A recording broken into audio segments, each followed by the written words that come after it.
Ben Franklin's World is a production of the Omohundro Institute.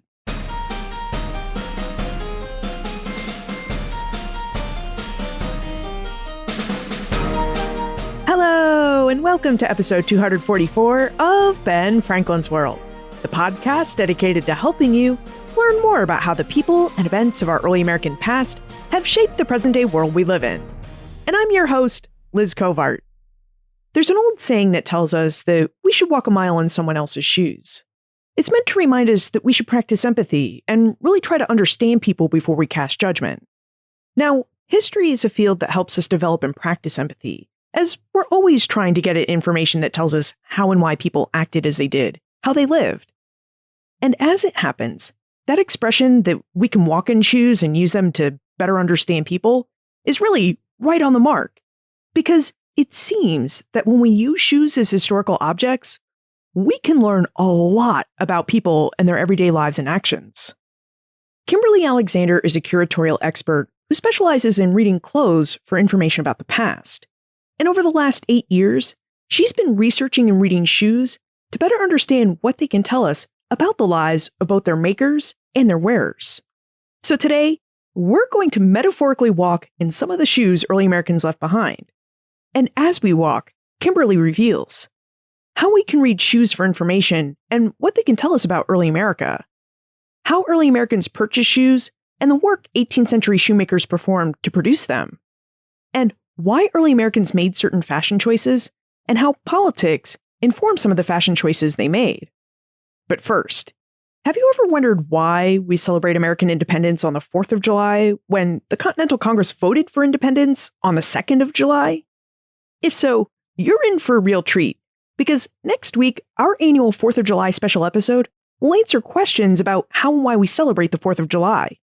This should be a really fun episode, and it would be great if you could share Ben Franklin's World with someone you know this week so that they can take part in the fun too. Plus, the best way for podcasts to find new listeners is through word-of-mouth support. So by telling someone you know about Ben Franklin's World and letting them know about our special episode, you'll be helping me spread the word about this podcast. Okay, are you ready to find out what shoes can teach us about early America and early Americans? Let's be on our way then.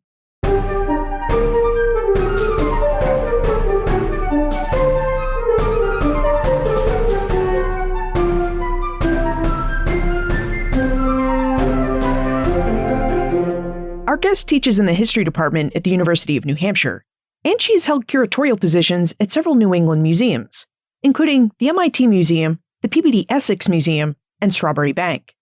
She's also published many articles and essays, and a book, Treasures Afoot, Shoe Stories from the Georgian Era. Welcome back to Ben Franklin's World, Kimberly Alexander. Thank you. It's a pleasure to be back. And it's been a while, hasn't it?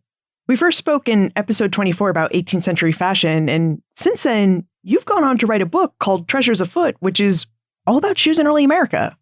Yes, I have. It was an 8-year project, actually, sort of the amount of time that went into thinking about the shoes, doing the research, visiting collections. I think I visited about 30 different collections. I've looked at hundreds of shoes, maybe more. I probably would be embarrassed to say how many photos I've taken.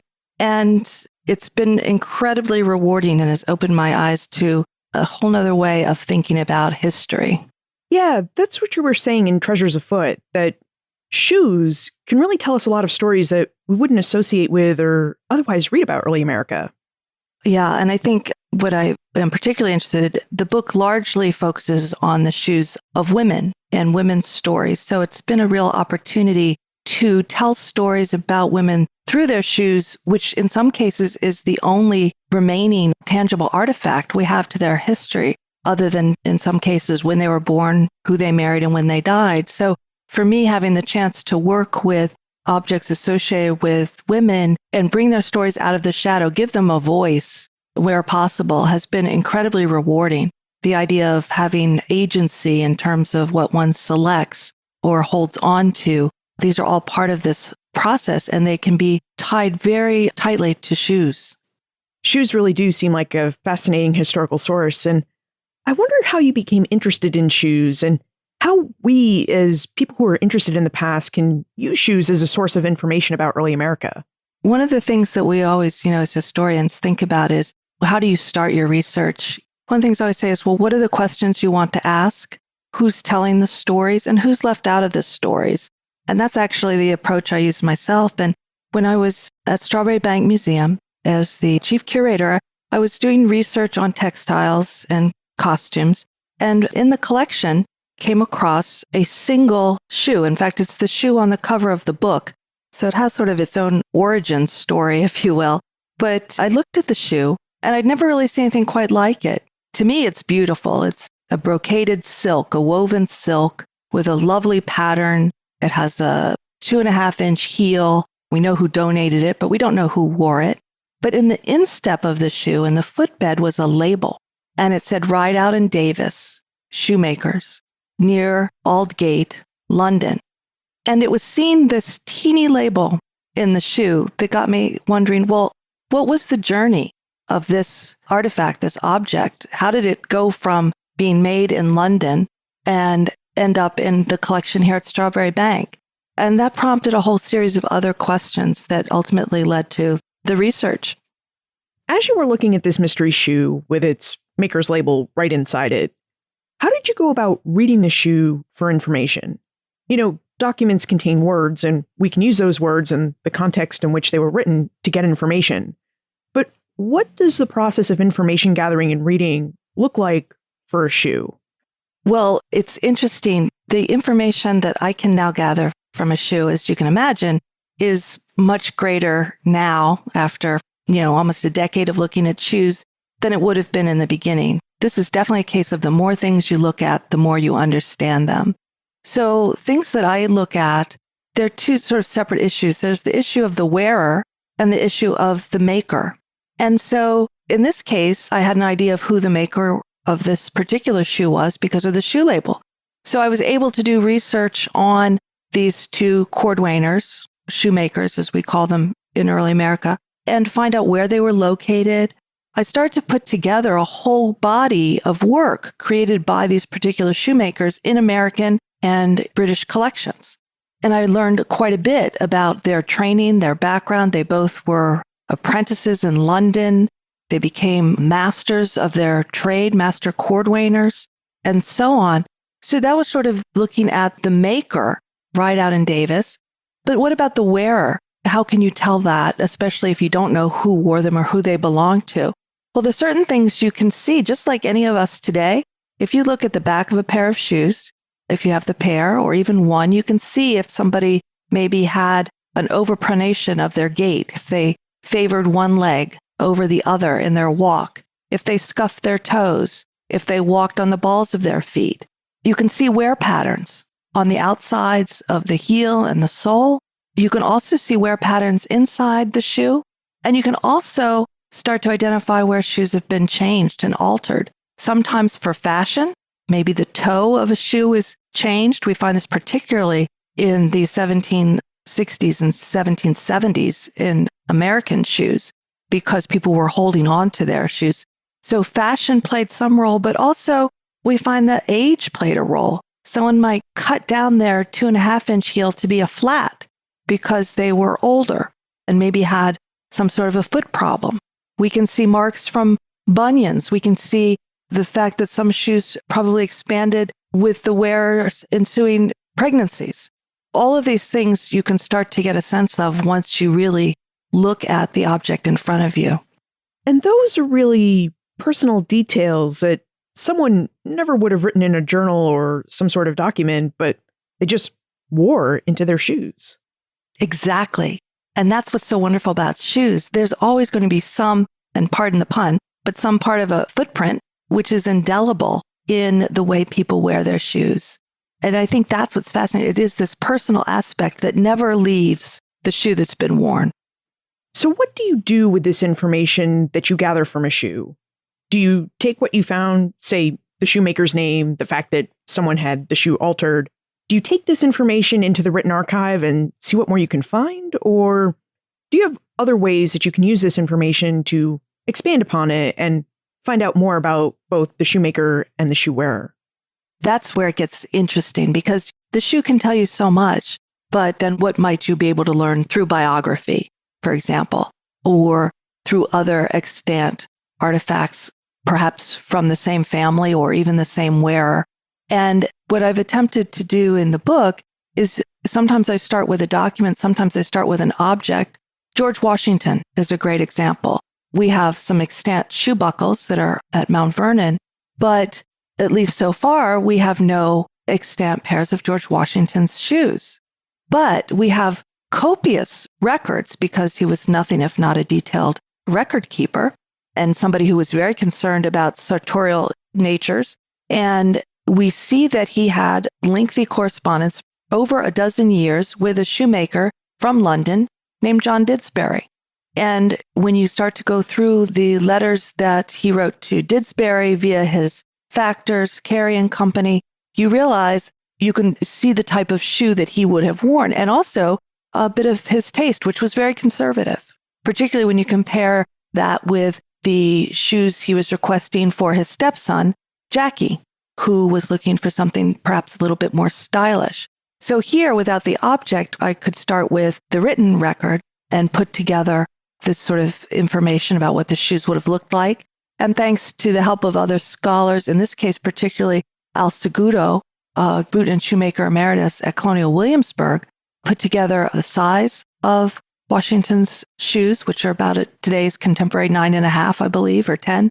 And also something about his requirements for those who were making clothing for him, which were very, very high standard. On the other hand, in some cases, there's a pair of wedding shoes that belong to a woman named Mary Wise Farley. And Mary Wise Farley is not anyone who is a household name, not someone that many people would have heard of. She grew up in what is now Ipswich, Massachusetts. And if you did a biographical search, all you would find out about her would be who her father was, who her husband was, and that she had one child, essentially. However, in the course of my research, I came across a pair of her shoes. And it's fascinating because what you realize looking at the shoes is that she had a disability. Now, this is something that we would never have known, something that's not often talked about in the historical record, but she had her wedding shoes crafted to meet her needs. So that one shoe is about 2.25 inches taller than the other, which has a heel of about 1.5 inches. So it was to balance out the length of her legs. Now, why might she do this? In those days, if you had a disability, lame as they called it at that time, you probably wore a pair of heavy leather shoes that were built up on the inside or the outside, not terribly attractive. But she decided she wanted these silk brocade shoes on her wedding. So even if it was for just that one day, she took agency about how she wanted to be a bride, to enjoy what others enjoyed. And so she had these shoes custom made to fit her. And so to me, that's an amazing story, which we would know nothing about were it not for the fact that her family preserved her shoes. It really does sound like shoes can help us expand our knowledge of the past and really get at the deliberateness of people's actions, choices, and fashion preferences in ways that documents simply can't. Yes, exactly. And I think that's another key point, and that comes up particularly as we start moving toward the non-importation agreements and the growing friction of the 1760s and 70s regarding home manufacture and supporting your local artisans and local tradespeople over importing shoes from London shoemakers like Rideout and Davis or John Hose or John Didsbury. And so that shoes become, not everywhere, but in many quarters become quite politicized. And I think that's fascinating too. So shoes are playing to, in some cases, fashion and fashion consciousness. They can allow us to look at biography, tell stories, but the shoes wrapped up in the political discussion, I also find to be very fascinating. And we definitely want to talk about the politics of shoes during the American Revolution. But I think it would be really helpful for us to first talk about how and where the shoes early Americans wore were manufactured. So would you tell us about the men and women who produced shoes during the 18th century and a bit about their work? Absolutely.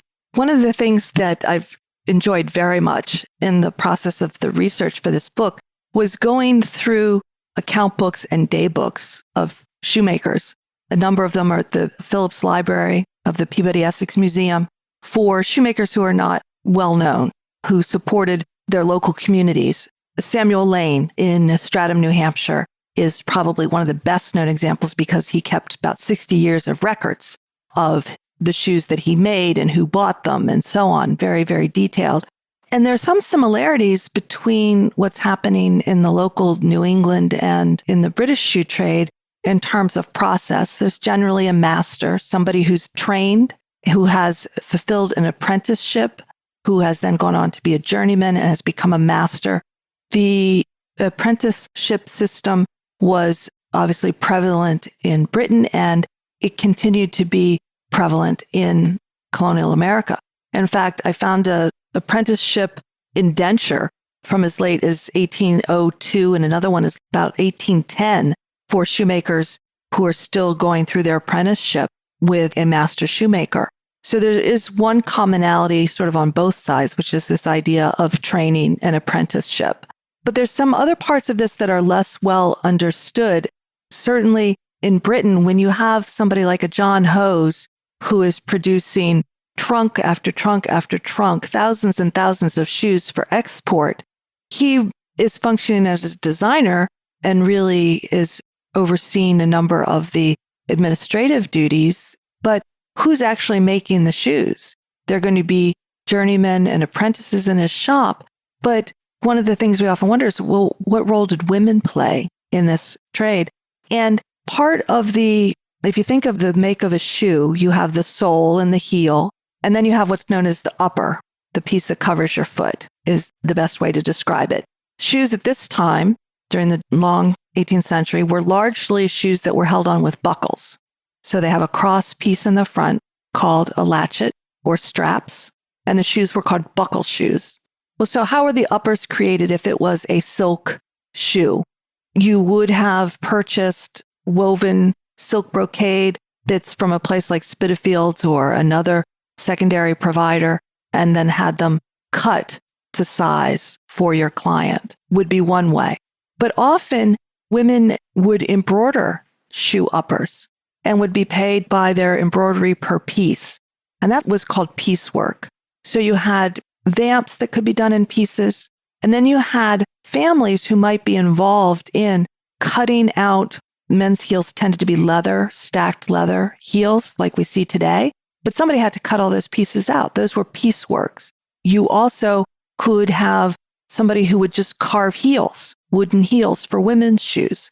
So these parts of the business are, in some ways, you could think of as early prefab, although ultimately most of the shoes are going to be custom made or bespoke at this elite level.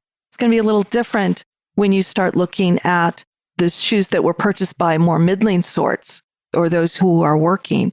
In early America, the process was much the same. You had a master shoemaker or cordwainer, maybe a journeyman, maybe an apprentice, depending on where someone was located, or you might just have the shoemaker making shoes on his own.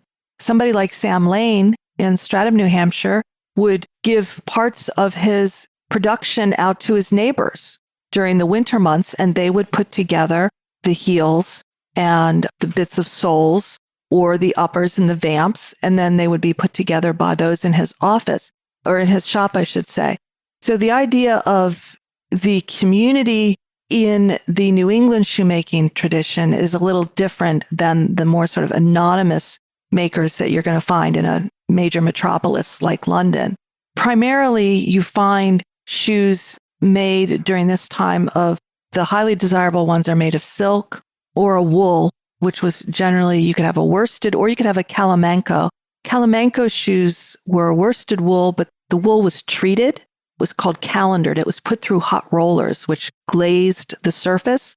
And that accomplished two things that were desirable in the 18th century. One is it gave the shoe a bit of a luster and a shine. And the whole sort of Baroque, Rococo aesthetic of luster and shine was part of just the visual lexicon of the age. So by putting these through hot rollers, you had a little bit of a shine. And it also meant it was slightly impervious to bad weather, which was particularly desirable in New England. If your silk shoe got wet, it was likely to stain. if a Kalamanco shoe got wet, you could do some spot treating and go along your way. Leather shoes would become more popular for middling and upper sorts in the later 18th century, but leather work shoes were always go-to for those who were spending a lot of time on their feet or doing manual labor. So now that we know a bit about how shoes were made and about the sheer variety of materials and parts that could go into a shoe, if you were an early American and you wanted to buy a new pair of shoes, where did you go and what would you be looking for in a shoe? Right. Well, it depends again. A lot of it is location, location, location. One of the big differences, of course, that we find is the way goods in general are purchased between the northern colonies and the southern colonies. Shoes are no different. The Virginia planters, again, the Washingtons or the Pinckneys, will be ordering their shoes largely in bulk from London through their factors. That's not to say that there were not plenty of shoemakers who you could visit in a place like Williamsburg, for example, where we know there were shoemakers. And we could get into a topic of the shoes of the enslaved as well, which is a topic that I'm working on quite a bit at the moment. In the North, you tended to have a local shoemaker like a Sam Lane or a Lazier Pope in Salem who would take care of the local population. So you would go in and you might ask for a pair of shoes. The shoemaker may well have your last. In other words, your shoe size, a wooden last for your shoe, and he would measure your foot and then adapt a shoe to that. Somebody like a Sam Lane had such a good reputation that people would seek him out and ask for his shoes to be made because they knew that they lasted a long time, they wore well, they were good quality. Other shoemakers, the quality was perhaps not so good. And because of that, we don't find as many very poor quality shoes in the archives. We find some where you can see that somebody's still trying to work out all the details of how to sew the last and so on, or the stitching is not as neat. But if it was a really bad pair of shoes, chances are they were not long for this world. So you would seek out, just as people do now, brands that suit them. John Hose in London was a brand name. People knew his shoes. They knew they were good. They knew they were desirable. They were great for special occasions. And we find them being purchased all up and down the eastern seaboard. Somebody like John Didsbury was a big favorite with the southern planters. And I have yet to find any reference to him in any New England shoe collections. So there are some differences in terms of where the clientele turns. But a large part of your shoe needs are going to be met by somebody locally. There's also a little bit of a sense of itinerancy involved with some local shoemakers. So, for example, Sam Lane will write about someone who comes in to have not only himself, but his entire family fitted for shoes. And then he may deliver them when they're finished. He will take his wares to the square in Portsmouth for market days to barter for other goods for his family. So the idea of how much a shoe is worth and valued changes quite a bit as well. So there were a number of shoemakers who were trying to say that they were as good as Sam Lane, others who were saying they were as good as the shoemakers in Lynn. Lynn had an excellent reputation for making ladies' shoes early on, and then later during the American Revolution for turning out boots for the troops. So there certainly was a very strong underpinning of shoemaking before the Revolution that was trying to gain an upper hand on some of the British imports. But there's still times when the elite, Martha Washingtons, the Dorothy Hancocks, will even right up within a year or two of the Revolution, will still be purchasing London-made shoes. So it's an interesting and very sort of fluid world as far as the footwear is concerned. The other thing is that once so many of the importation agreements coming into place, you find more and more shoes that have been altered. And in New England, I would say roughly 50% of the shoes that I've looked at have had some sort of alteration, probably either a repair or an update rather than buying new shoes because they were valuable. The textiles that made them were costly. I'm sitting here stunned that there were designer labels during the 18th century. And I guess I shouldn't really be surprised by this, but it's just something I've never thought about. And the fact that there seemed to be the equivalent of designer labels in early America is just, well, I guess it is surprising to me. Right. And we don't see the labels appearing in shoes coming from London until about the 1740s or 50s. So it is an early idea of branding. You have your location, your name.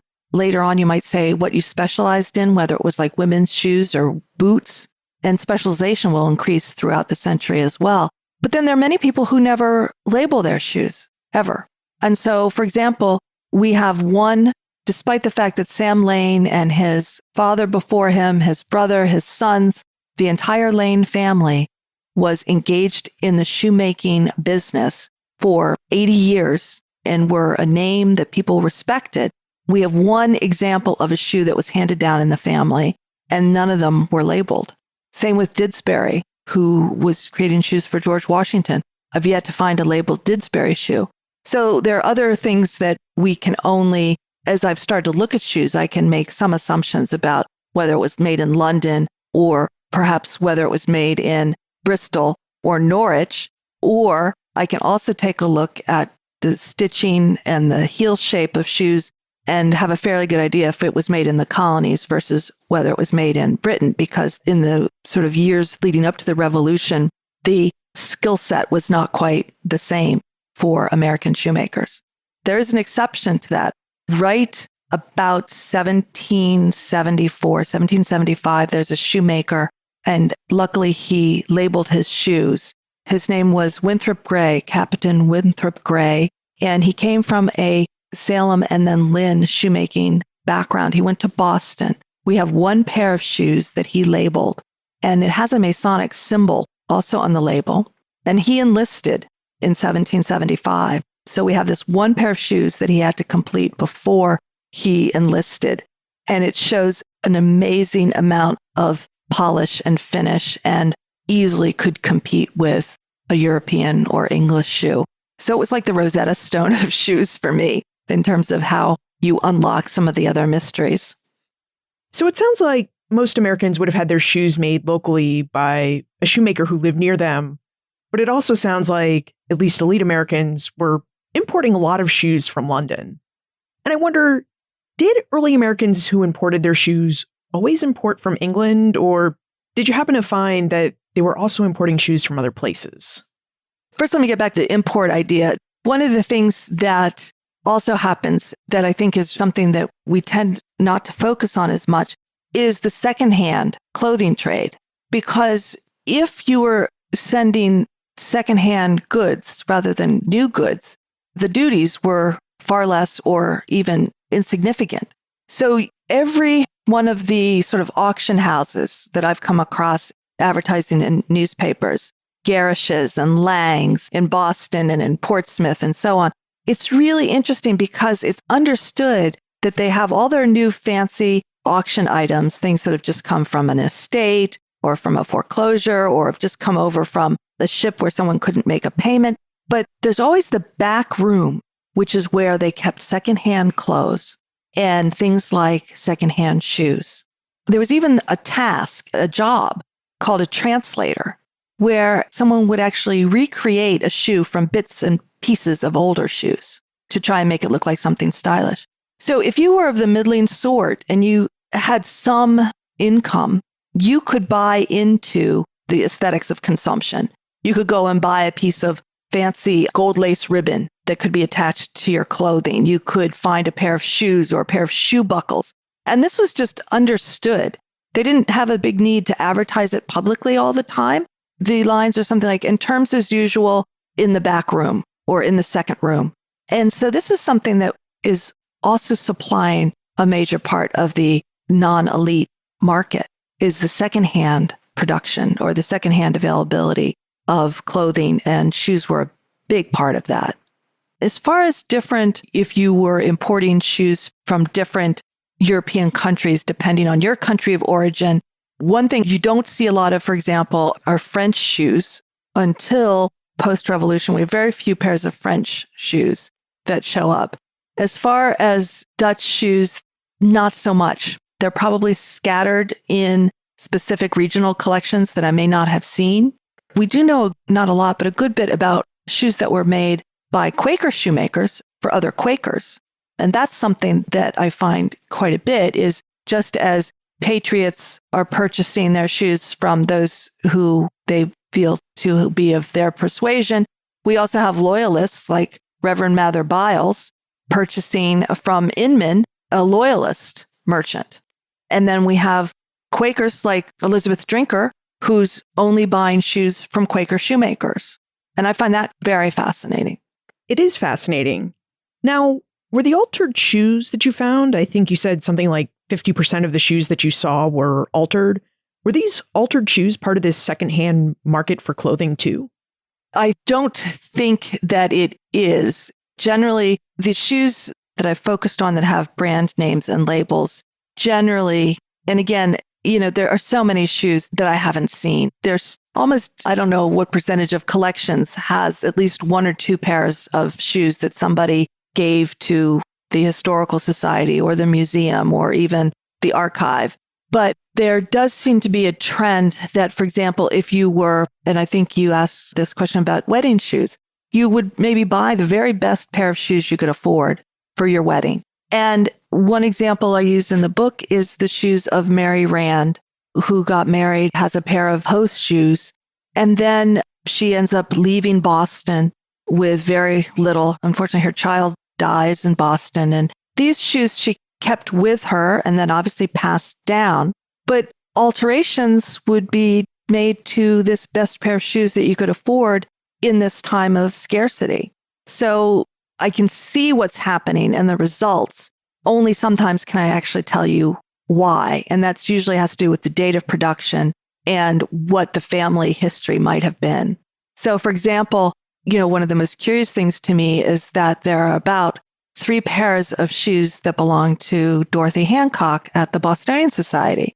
Now, we know that the Hancocks were constantly being uprooted and they were moving. They were even broken into at one point when they moved to Baltimore and lost all their goods. But somehow during all of this, either she put aside for safekeeping or left with somebody shoes, probably wedding shoes that were important to her. So the way these things end up coming down to us also is often quite haphazard and doesn't necessarily follow a direct chain of events. So the alterations can be due to holding on to your shoes because you are not going to buy British shoes because of your politics. They can be because simply the sheer value of the investment. So you keep on wearing the shoes. You bought them for your wedding shoes, but then you wear them for church and for other important events. Or you have them altered because of something physical, perhaps that has to do with your movement and mobility. So at this point, we know that shoes were altered. We know that some people purchased really nice shoes for their wedding day. And we know that some people, like Dorothy Hancock, owned as many as 3 pairs of shoes. So from the evidence that we have thus far, it really sounds like shoes were expensive.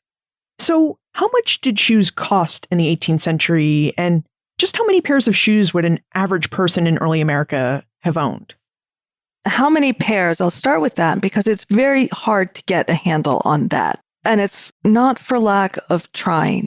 The best sense we get is actually through the letters and the accounts of the elite, because they are ordering many pairs of shoes. George Washington is ordering, for one part of a year, he's ordering 46 pairs of shoes for himself, for Martha Washington, for his stepchildren, and for the enslaved who are running the household.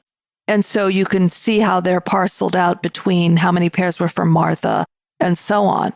But for most people, we don't have that sense of how many pairs of shoes they had at a given moment. Certainly in the middling sorts, the sense I have from discussions of like trading shoe buckles from one pair of shoes to another, because they were interchangeable, was that if you were doing well, you probably had a pair of work shoes or maybe 2 pairs of work shoes and then maybe a pair of or 2 of dress shoes. When you go to probate inventories, which is where you might hope to find information for both men and women about their shoes, you almost never find a reference to shoes because they were the sort of thing that you might give as a gift. It sounds odd to us now, but shoes were a great gift. If you had somebody who had helped take care of you during an illness, or you had a neighbor who you liked, or maybe your daughter or daughter-in-law, chances are you would give them your good shoes before you pass, or they could be picked up as part of the estate, but they're not mentioned in estate records. Occasionally, men's boots are, occasionally. So there's no real sense of, well, they found 6 dresses, 4 pairs of shoes, and, 1 pair of boots and a pair of clogs. We don't find that, unfortunately, in the probate. And just like we often don't find high-end clothing. Sometimes we do, but we don't always, because they had another value.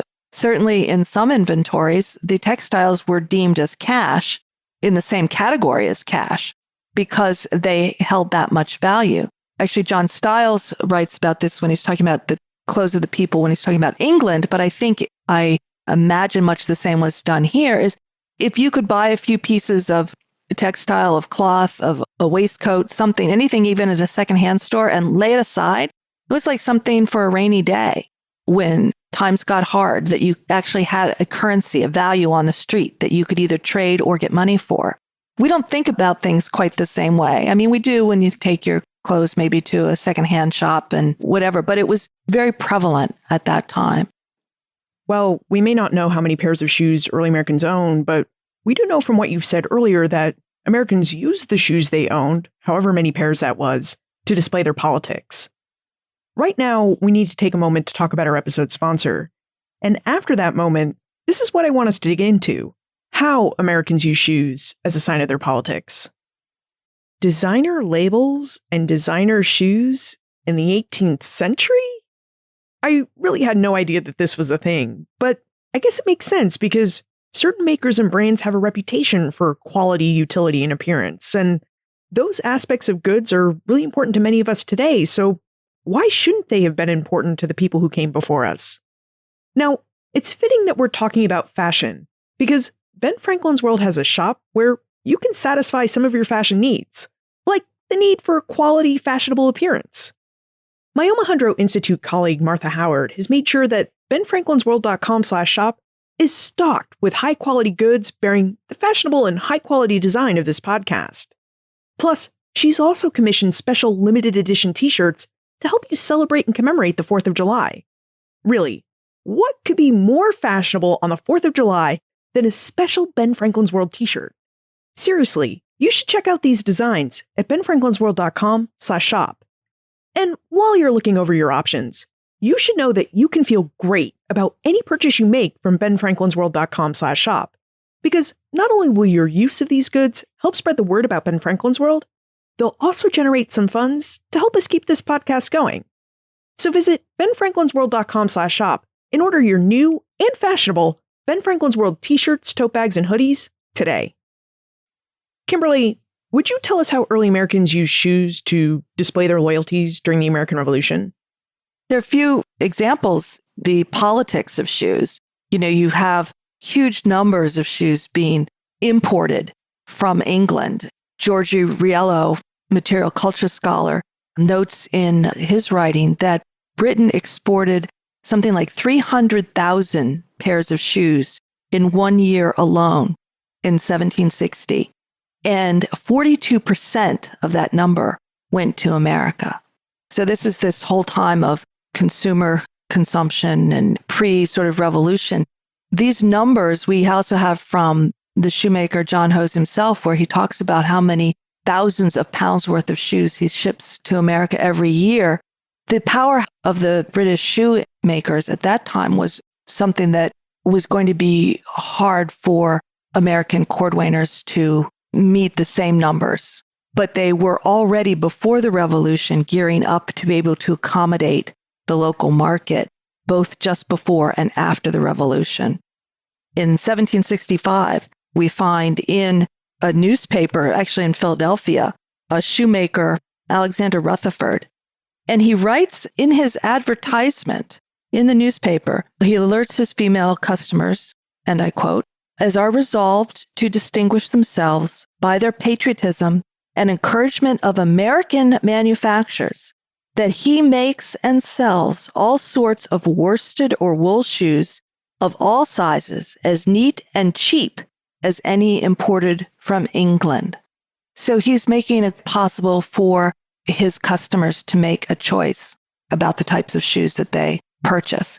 And this continues. You see very vocal proponents of buying American manufacturers, particularly in the Newport Mercury in 1764 and 1765, where they actually name John Hose, one of the most prolific and successful of the London shoemakers.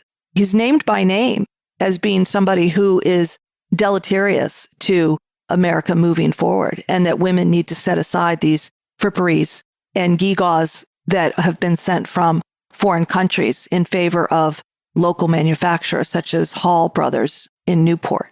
And so these are dialogues that are happening in the newspaper. So we have Rutherford, a shoemaker, bringing up American politics about the importance of American manufacturers. You have somebody like John Hancock, who makes sure that he is clothing his household staff in shoes that were made locally in Lynn by Isaac Bassett, and we have receipts to that effect. One of my favorite examples is Isaac and Mary Viberd. Mary is written up as going to purchase tea in the shop of William Jackson, and basically it causes a backlash to her husband and his business. And her husband, Isaac, and this is 1770, takes out an ad in the newspaper and actually writes to contradict this and say, some evil person has said this about my wife, and I'm paraphrasing here, but essentially he says that no, she did not go in to buy the hated tea.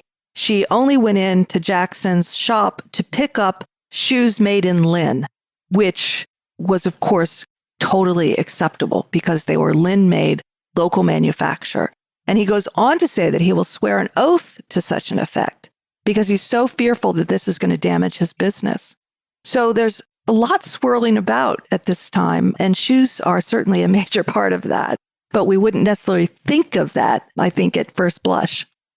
Was the American Revolution the only time that early Americans made such statements with their shoes and clothing? I mean, did they use their shoes to make other statements at times?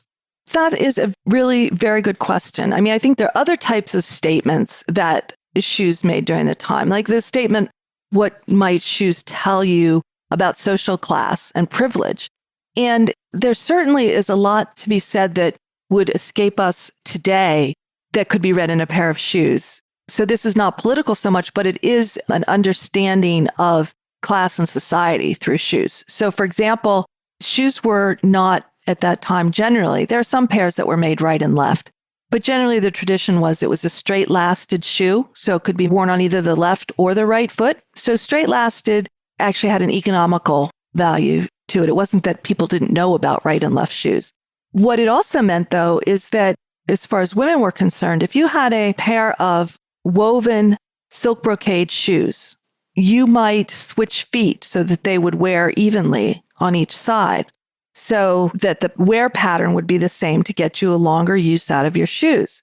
However, if you were extremely wealthy, and in my book, I use a pair of shoes in the collection of historic New England that were made by John Hose, you would have them pattern matched.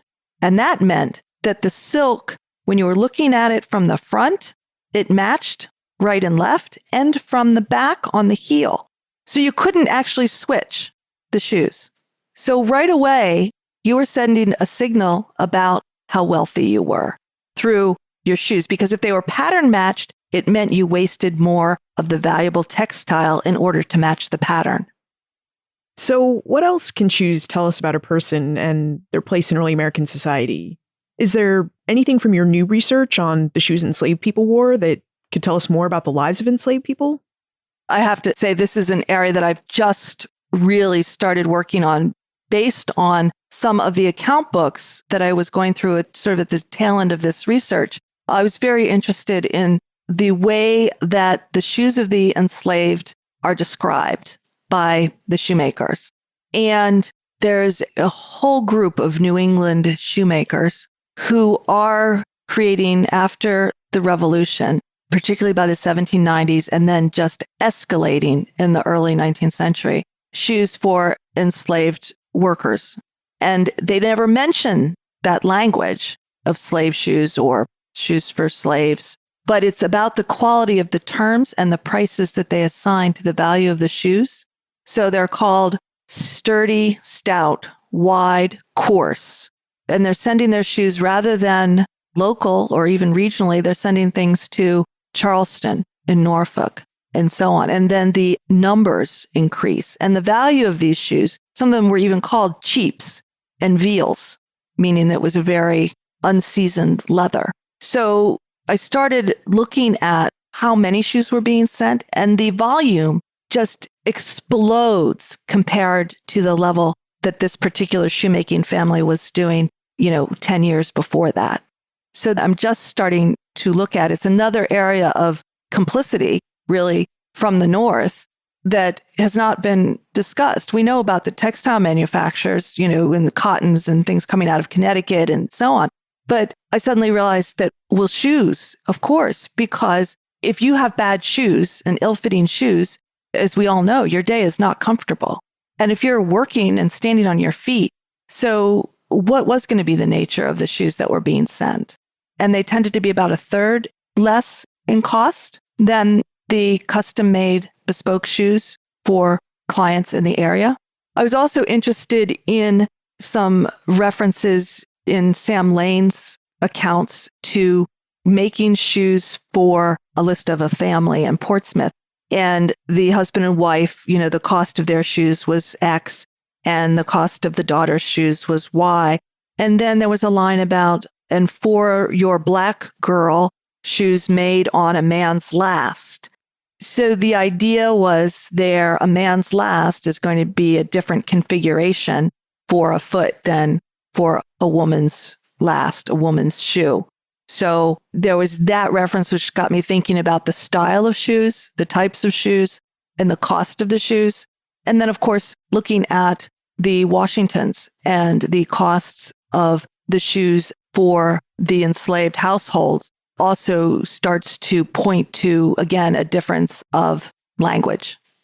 So I've been really struck throughout our conversation by all of the information that we can gather about people in the past just from the shoes they wore. And of course, I know we can gather all of this information because we have examples of fine handmade shoes in museum collections and archives. But what happens after industrialization comes in the 19th century and early Americans aren't wearing handmade shoes, but factory-made shoes?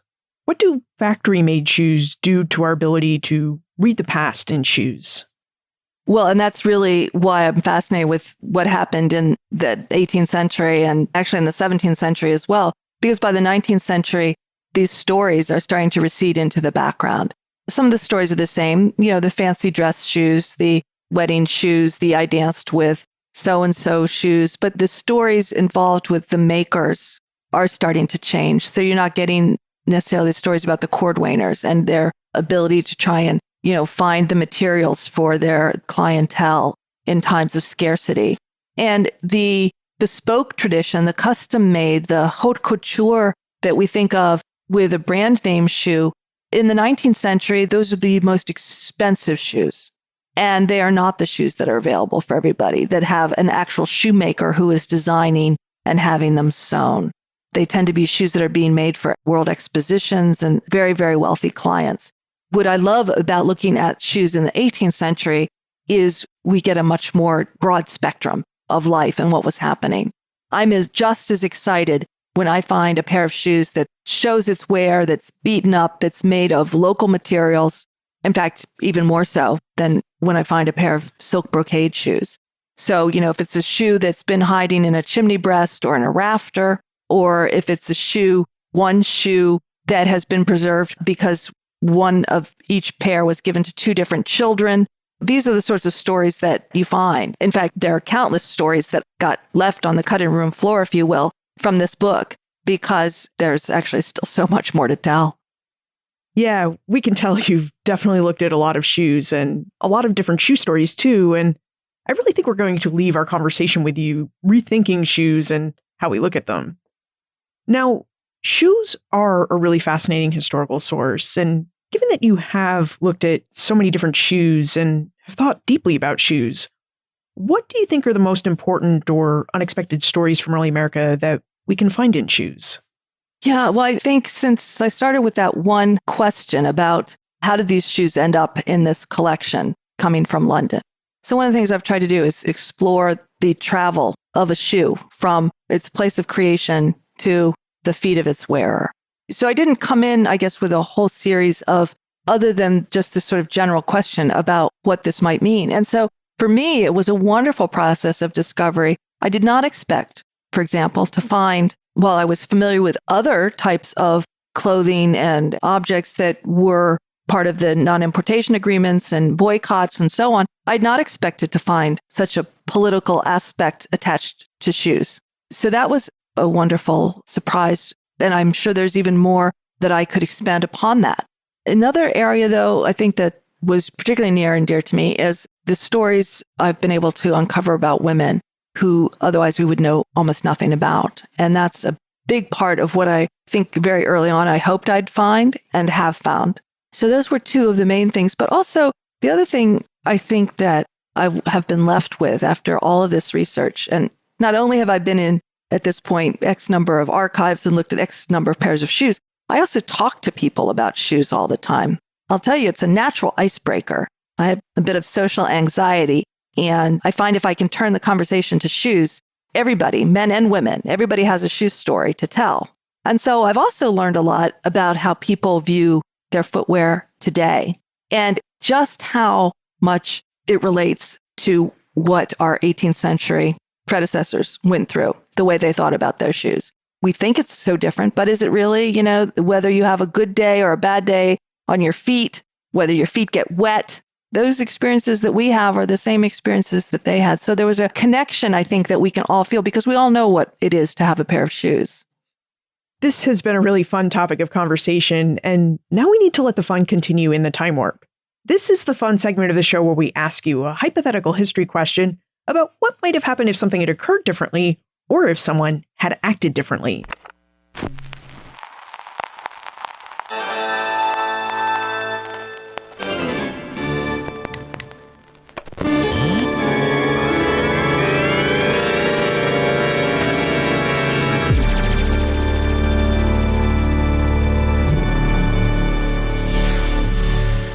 Now, in Treasures Afoot, Kimberly reminds us that historical archives and museums are created, and that they tend to preference luxury and special objects. So, Kimberly, in your opinion, how might our understanding of early America and the daily life of early Americans be different if archives had shown an equal preference for collecting everyday objects? So in this case, how might our understanding of early America and the daily life of early Americans be different if we had more access to a historical record of everyday shoes? Right. Well, that is one of my absolute sort of favorite topics with my museum background, because I will say one thing that has changed in museum collections in the last, 10, 20 years is much more of a focus, lining up with what's happening in historians' methodologies and the way we study history, but is now more concerned often with every man and every woman and not just the elite. The problem is that the earlier generations of collecting were largely what we consider connoisseurship. They were beautiful shoes, dainty shoes, pretty shoes, and they would be brought into a collection, maybe with little or no information at all about them. What we're really interested in now, there was a pair of red wool shoes that was recently for sale at Skinner and was purchased at Colonial Williamsburg. And now this pair of New England-made vernacular shoes carries almost as much weight in the auction room as a fancy pair of silk brocade shoes. So there has been a real change, but as you say, the problem is it has not always been approached that way. How many shoes we've lost, the ability to tell a broader story if the collecting patterns had been equal is something that's just incredible to think about, particularly something like the modest Calamanco, the wool shoes. We know that they were the shoes that were worn most often, and yet we have the fewest surviving examples. So it wasn't until I started doing this research, and nobody had really thought about it before, is that our most worn shoe is the kind that's least represented by collections. So that was another point that for me was really, really important to bring up, which is, okay, everybody's wearing Calamanco shoes, and I can only find, 7 pairs, let's say, in all the shoes that I've looked at. So I can only imagine we'd have more red shoes, more red wool shoes. I know that. We probably would have many more women's shoes if we collected with parity. What we probably still wouldn't have, though, would be men's shoes, because men's shoes, certainly from the 1750s on, were generally leather and were basically pretty much worn until there was very little left. We have very few pairs of men's shoes relative to women's. And that would be another thing to think about if you were able to collect with parity. Earlier, you told us that you were researching the shoes worn by enslaved people. Is this the focus of your primary research project? That is actually something I'm working on for an article. I don't have a time frame on it because the research that this will involve, I think, will probably be another 5-year, at least, project, because the records are buried in a lot of different places, and extrapolating the information correctly is going to take some time. So that's something that I'm definitely working on for an article, but I have a book coming out with the Massachusetts Historical Society called Fashioning the New England Family, which is a companion piece to an exhibition, and that should be out sometime this spring or summer. But my next big research project is actually looking at a town in northern New Hampshire called Haverhill, New Hampshire, and I'm working with a series of primary sources, some letters, and a 1793 day book, and I've been reconstructing the life of the townspeople in 1793, and it's fascinating. It does sound fascinating. Now, how can we contact you if we have more questions about the shoes of early America or how historians work with material culture? Well, I'm on all social media channels, so I'm always happy to answer things on Twitter and Facebook. I have a blog, and the book has, a tremendous amount of information. I think it is a beautiful book, as you've commented, but I think all the stories that I've talked about, there are many more in the book for those who are interested, as well as the sources that I used, the institutions that I visited. As you can imagine, it was very extensive. The research that went into bringing out these stories, it's not just, as we know, lying on the surface. This was a lot of primary source research as well. So those would be my suggestions.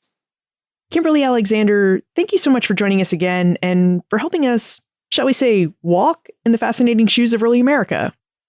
Thank you. It's been a real pleasure talking to you again. Thank you for letting me share the shoe stories.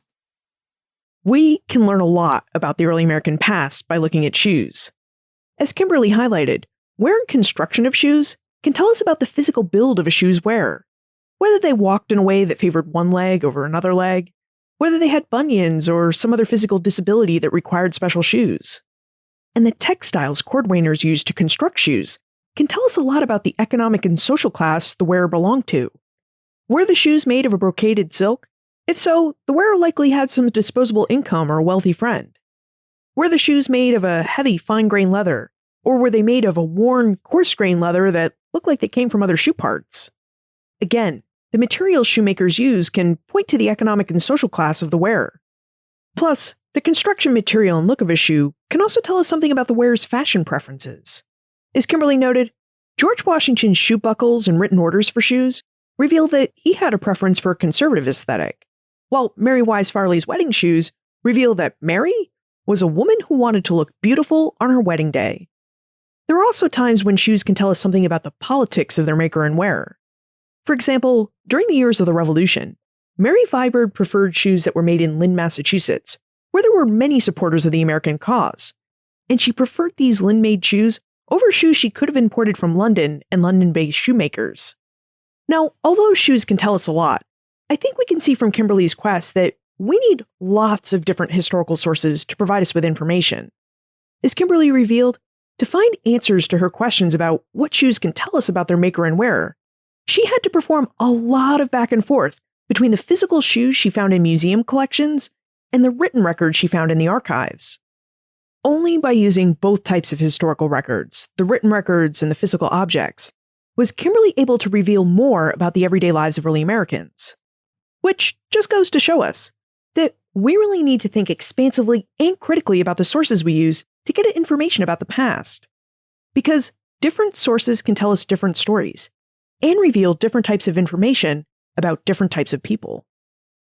Look for more information about Kimberly, her book Treasures Afoot, plus links and notes for everything we talked about today on the show notes page. benfranklinsworld.com/244. Looking for some fashionable, high-quality t-shirts, tote bags, and hoodies?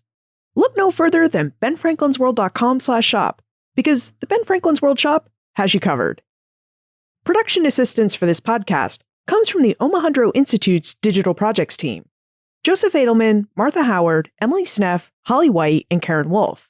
Our custom theme music was composed by Breakmaster Cylinder. Finally, as we think about objects as something we can read for information about the past, I wonder what objects you have that could tell future historians something interesting about you. So let me know what your objects are. Liz@benfranklinsworld.com. Ben Franklin's World is a production of the Omohundro Institute.